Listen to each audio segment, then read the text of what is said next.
আম্মা জান আয়েশা সিদ্দিকা রাদিয়াল্লাহু তাআলা আনহা বলেন, আমি দেখি একদিন গভীর রাত আমার ঘরের ভিতরে এক কোণার ভিতরে বসিয়া মায়ার নবী গুনগুন করে কান্না করতেছে।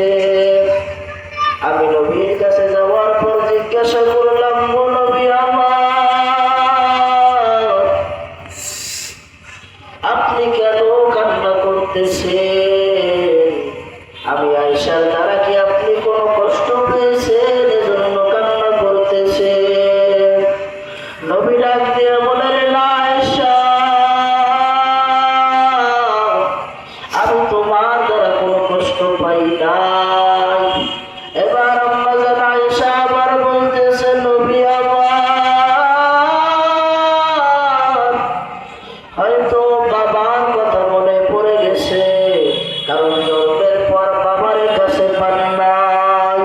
নবী বলতেছেন, আয়েশা না,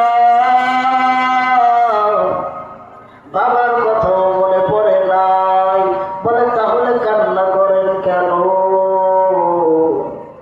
নবী যখন কোনো জবাব দিলেন না, এবার আবার আয়েশা বলতেছেন, নবী আমার, মনে হয় মায়ের কথা মনে পড়ে গেছে, কারণ জন্মের পর মাকেও বেশি দিন কাছে পান নাই। এবার নবী বলতেছেন, আয়েশা,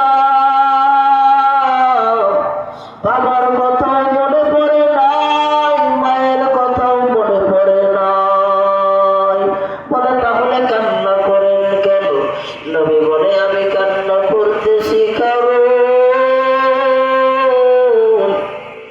ওই হাসরের মাঠের কথা মনে পড়ে গেছে রে আয়েশা। ওই হাসরের মাঠটা হবে এমন ভয়ঙ্কর, ওই হাসরের মাঠে আমার উম্মতের অবস্থা হবে কেমন, এই জন্য আমি কান্না করতেছি। আম্মা জান আয়েশা বলতেছে, নবী আমার, আদম আলাইহিস সালাতু ওয়াস সালাম থেকে যত উম্মত দুনিয়ায় এসেছে সবাই তো কিয়ামতের ময়দানে ইয়া নফসি ইয়া নফসি বলবে,